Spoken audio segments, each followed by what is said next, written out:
Mysteries await just a page away.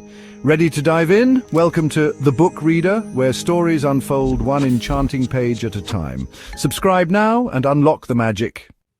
Here is a simplified version of the Vanger family tree.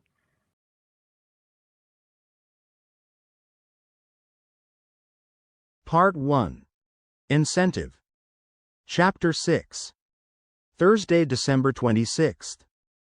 The time limit set by Blomkvist had been exceeded by a good margin. It was 4:30, and there was no hope of catching the afternoon train, but he still had a chance of making the evening train at 9:30. He stood by the window rubbing his neck as he stared out at the illuminated facade of the church on the other side of the bridge.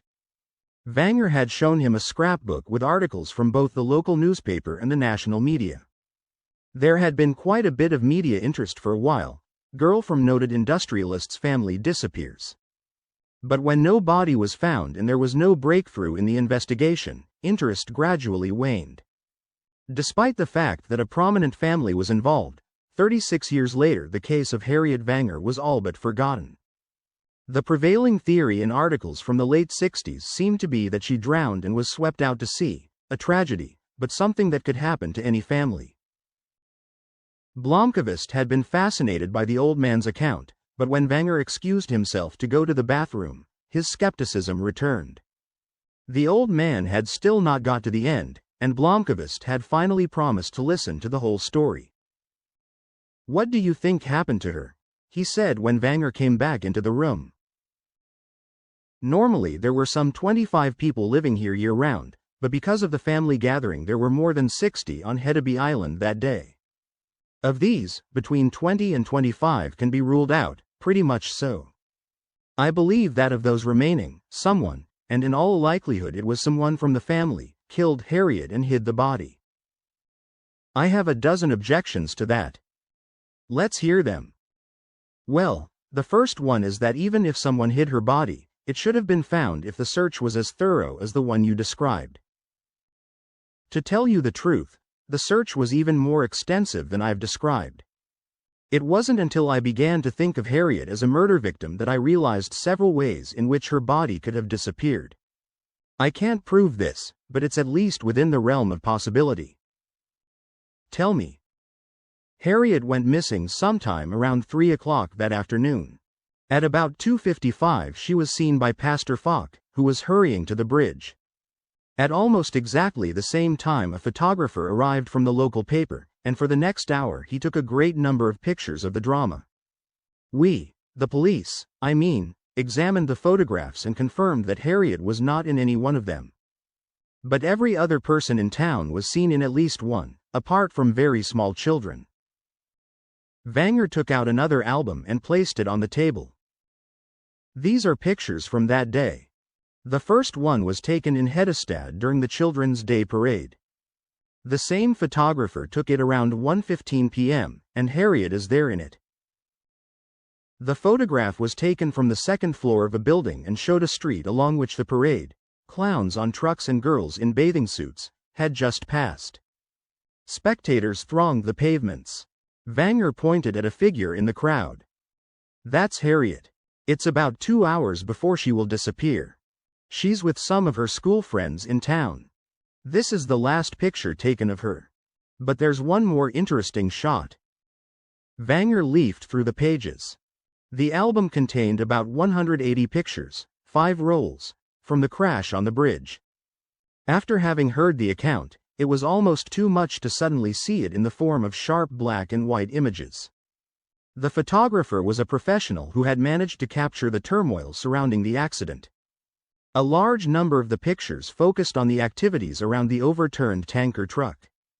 Blomkvist had no problem identifying a gesticulating, much younger Henrik Vanger soaked with heating oil. "This is my brother Harold."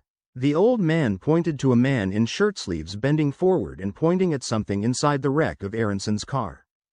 "My brother Harold may be an unpleasant person, but I think he can be eliminated from the list of suspects. Except for a very short while, when he had to run back here to the farm to change his shoes, he spent the afternoon on the bridge." Vanger turned some more pages. One image followed another. Focus on the tanker truck. Focus on spectators on the foreshore. Focus on Aronson's car. General views. Close-ups with a telephoto lens. This is the interesting picture, Vanger said. As far as we could determine, it was taken between 3:40 and 3:45, or about 45 minutes after Harriet ran into Falk. Take a look at the house, the middle second-floor window. That's Harriet's room. In the preceding picture, the window was closed. Here it's open. Someone must have been in Harriet's room. I asked everyone. Nobody would admit to opening the window. Which means that either Harriet did it herself, and she was still alive at that point, or else that someone was lying to you. But why would a murderer go into her room and open the window? And why should anyone lie about it? Vanger shook his head. No explanation presented itself. Harriet disappeared sometime around 3 o'clock or shortly thereafter. These pictures give an impression of where certain people were at that time. That's why I can eliminate a number of people from the list of suspects. For the same reason, I can conclude that some people who were not in the photographs at that time must be added to the list of suspects. You didn't answer my question about how you think the body was removed. I realize, of course, that there must be some plausible explanation. Some sort of common old illusionist's trick. There are actually several very practical ways it could have been done. Sometime around 3 o'clock the killer struck. He or she presumably didn't use any sort of weapon, or we would have found traces of blood. I'm guessing that Harriet was strangled, and I'm guessing that it happened here, behind the wall in the courtyard, somewhere out of the photographer's line of sight and in a blind spot from the house. There's a path, if you want to take a shortcut, to the parsonage, the last place she was seen, and back to the house.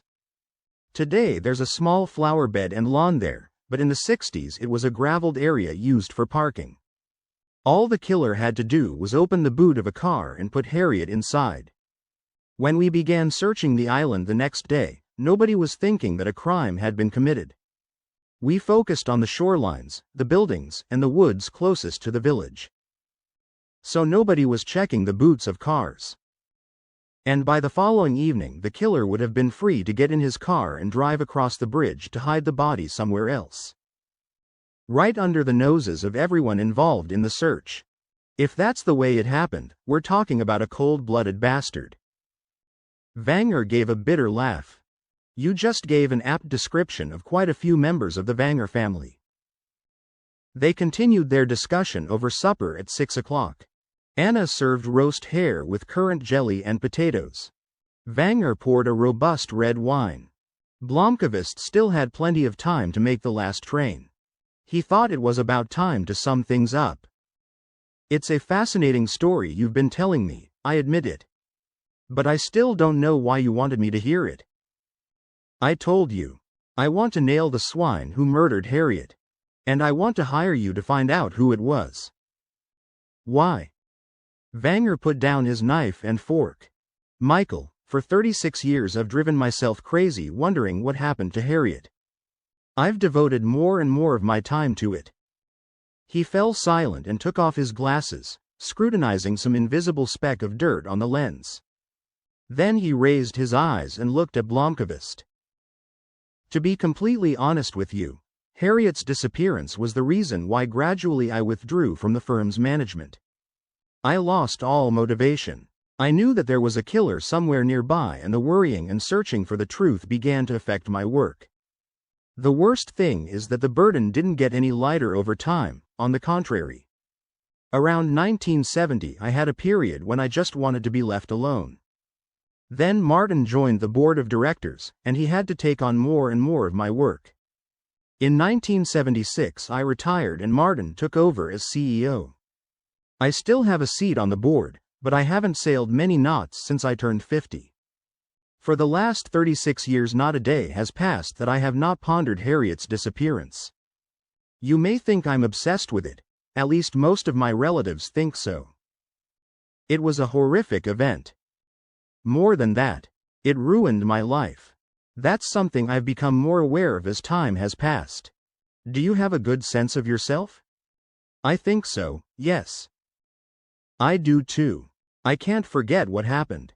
But my motives have changed over the years. At first it was probably grief. I wanted to find her and at least have a chance to bury her. It was about getting justice for Harriet. In what way has that changed? Now it's more about finding the bastard who did it.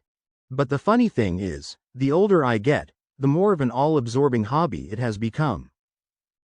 Hobby? Yes, I would use that word. When the police investigation petered out, I kept going. I've tried to proceed systematically and scientifically. I've gathered all the information that could possibly be found, the photographs, the police report. I've written down everything people told me about what they were doing that day. So in effect, I've spent almost half my life collecting information about a single day. You realize, I suppose, that after 36 years the killer himself might be dead and buried? I don't believe that. Blomkvist raised his eyebrows at the conviction in his voice. Let's finish dinner and go back upstairs. There's one more detail before my story is done. And it's the most perplexing of all. Salander parked the Corolla with the automatic transmission by the commuter railway station in Sundbyberg. She had borrowed the Toyota from Milton Securities motor pool. She had not exactly asked permission, but Armansky had never expressly forbidden her from using Milton's cars. Sooner or later, she thought, I have to get a vehicle of my own. She did own a second-hand Kawasaki 125, which she used in the summertime. During the winter the bike was locked in her cellar. She walked to Hagklintevägen and rang the bell at 6 o'clock on the dot. Seconds later the lock on the street door clicked and she went up 2 flights and rang the doorbell next to the name of Svensson. She had no idea who Svensson might be or if any such person even lived in that apartment. "Hi, Plague," she said. "Wasp. You only pop in when you need something." As usual, it was dark in the apartment. The light from a single lamp seeped out into the hall from the bedroom he used as an office. The man, who was 3 years older than Salander, was 6'2" and weighed 330 pounds. She herself was 4'11" and weighed 90 pounds and had always felt like a midget next to Plague. The place smelled stuffy and stale. "It's because you never take a bath, Plague. It smells like a monkey house in here. If you ever went out I could give you some tips on soap. They have it at the Consum." He gave her a wan smile, but said nothing. He motioned her to follow him into the kitchen. He plopped down on a chair by the kitchen table without turning on a light. The only illumination came from the street light beyond the window. "I mean, I may not hold the record in cleaning house either, but if I've got old milk cartons that smell like maggots I bundle them up and put them out." "I'm on a disability pension," he said. "I'm socially incompetent. So that's why the government gave you a place to live and forgot about you.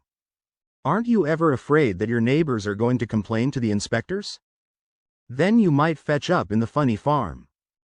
Have you something for me?" Salander unzipped her jacket pocket and handed him 5,000 kroner. "It's all I can spare. It's my own money, and I can't really deduct you as a dependent." "What do you want?" "The electronic cuff you talked about 2 months ago. Did you get it?" He smiled and laid a box on the table. "Show me how it works." For the next few minutes she listened intently. Then she tested the cuff. Plague might be a social incompetent, but he was unquestionably a genius. Vanger waited until he once more had Blomkvist's attention. Blomkvist looked at his watch and said, "One perplexing detail." Vanger said, "I was born on November 1st. When Harriet was 8 she gave me a birthday present, a pressed flower, framed." Vanger walked around the desk and pointed to the first flower. "Bluebell. It had an amateurish mounting." "That was the first. I got it in 1958. He pointed to the next one. 1959, Buttercup. 1960, Daisy. It became a tradition. She would make the frame sometime during the summer and save it until my birthday. I always hung them on the wall in this room. In 1966 she disappeared and the tradition was broken." Vanger pointed to a gap in the row of frames. Blomkvist felt the hairs rise on the back of his neck. The wall was filled with pressed flowers. 1967, a year after she disappeared, I received this flower on my birthday. It's a violet. How did the flower come to you? Wrapped in what they call gift paper and posted in a padded envelope from Stockholm. No return address. No message. You mean that? Blomkvist made a sweeping gesture. Precisely. On my birthday every damn year. Do you know how that feels? It's directed at me, precisely as if the murderer wants to torture me. I've worried myself sick over whether Harriet might have been taken away because someone wanted to get at me. It was no secret that she and I had a special relationship and that I thought of her as my own daughter. So what is it you want me to do? Blomkvist said. When Salander returned the Corolla to the garage under Milton security, she made sure to go to the toilet upstairs in the office. She used her card key in the door and took the lift straight up to the 3rd floor to avoid going in through the main entrance on the 2nd floor, where the duty officer worked. She used the toilet and got a cup of coffee from the espresso machine that Armansky had bought when at long last he recognized that Salander would never make coffee just because it was expected of her. Then she went to her office and hung her leather jacket over the back of her chair. The office was a 6.5 by 10-foot glass cubicle. There was a desk with an old model Dell desktop PC, a telephone, one office chair, a metal waste paper basket, and a bookshelf. The bookshelf contained an assortment of directories and 3 blank notebooks. The 2 desk drawers housed some ballpoints, paper clips, and a notebook. On the window sill stood a potted plant with brown, withered leaves. Salander looked thoughtfully at the plant, as if it were the first time she had seen it. Then she deposited it firmly in the waste paper basket. She seldom had anything to do in her office and visited it no more than half a dozen times a year, mainly when she needed to sit by herself and prepare a report just before handing it in. Armansky had insisted that she have her own space. His reasoning was that she would then feel like part of the company although she worked as a freelancer. She suspected that Armansky hoped that this way he would have a chance to keep an eye on her and meddle in her affairs. At first she had been given space farther down the corridor, in a larger room that she was expected to share with a colleague. But since she was never there, Armansky finally moved her into the cubbyhole at the end of the corridor. Salander took out the cuff. She looked at it, meditatively biting her lower lip. It was past 11 o'clock and she was alone on the floor. She suddenly felt excruciatingly bored. After a while she got up and walked to the end of the hall and tried the door to Armansky's office. Locked. She looked around. The chances of anyone turning up in the corridor around midnight on December 26th were almost non-existent. She opened the door with a pirate copy of the company's card key, which she had taken the trouble to make several years before. Armansky's office was spacious. In front of his desk were guest chairs, and a conference table with room for 8 people was in the corner. It was impeccably neat. She had not snooped in his office for quite some time, but now that she spent a while at his desk to bring herself up to date regarding the search for a suspected mole in the company, which of her colleagues had been planted undercover in a firm where a theft ring was operating, and what measures had been taken in all secrecy to protect a client who was afraid her child was in danger of being kidnapped by the father.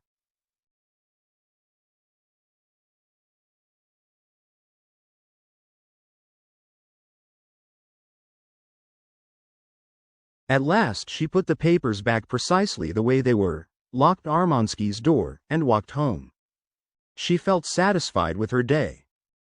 I don't know whether we'll find out the truth, but I refuse to go to my grave without giving it one last try, the old man said. I simply want to commission you to go through all the evidence one last time. This is crazy, Blomkvist said. Why is it crazy? I've heard enough. Henrik, I understand your grief, but I have to be honest with you. What you're asking me to do is a waste of my time and your money. You are asking me to conjure up a solution to a mystery that the police and experienced investigators with considerably greater resources have failed to solve all these years. You're asking me to solve a crime getting on for 40 years after it was committed. How could I possibly do that? We haven't discussed your fee, Vanger said. That won't be necessary. I can't force you, but listen to what I'm offering. Frode has already drawn up a contract. We can negotiate the details, but the contract is simple, and all it needs is your signature. Henrik, this is absurd. I really don't believe I can solve the mystery of Harriet's disappearance. According to the contract, you don't have to. All it asks is that you do your best. If you fail, then it's God's will, or, if you don't believe in him, it's fate. Blomkvist sighed. He was feeling more and more uncomfortable and wanted to end this visit to Hedeby, but he relented. All right, let's hear it. I want you to live and work here in Hedeby for a year. I want you to go through the investigative report on Harriet's disappearance one page at a time. I want you to examine everything with new eyes. I want you to question all the old conclusions exactly the way an investigative reporter would. I want you to look for something that I and the police and other investigators may have missed. You're asking me to set aside my life and career to devote myself for a whole year to something that's a complete waste of time. Vanger smiled. As to your career, we might agree that for the moment it's somewhat on hold. Blomkvist had no answer to that. I want to buy a year of your life. Give you a job. The salary is better than any offer you'll ever get in your life. I will pay you 200,000 kroner a month. That's 2.4 million kroner if you accept and stay the whole year. Blomkvist was astonished. I have no illusions. The possibility you will succeed is minimal, but if against all odds you should crack the mystery, then I'm offering a bonus of double payment, or 4.8 million kroner. Let's be generous and round it off to 5 million. Vanger leaned back and cocked his head. I can pay the money into any bank account you wish, anywhere in the world.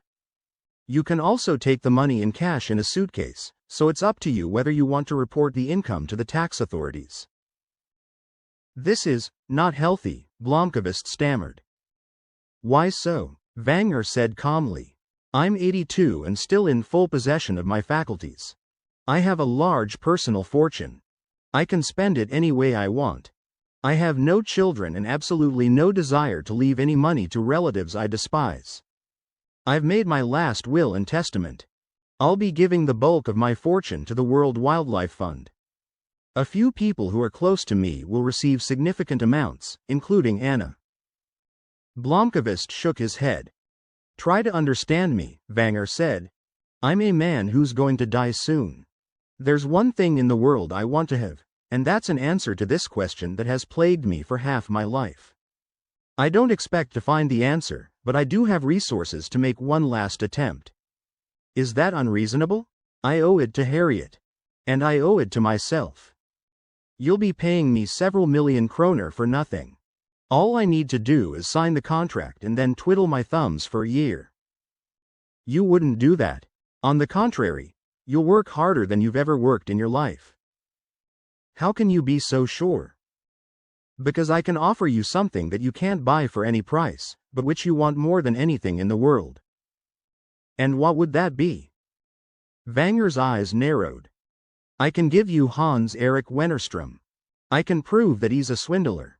He happened, 35 years ago, to begin his career with me, and I can give you his head on a platter. Solve the mystery and you can turn your defeat in court into the story of the year. And that marks the end of the current chapter. Thank you for listening to The Book Reader. Stay tuned for the next episode tomorrow. Please subscribe for updates.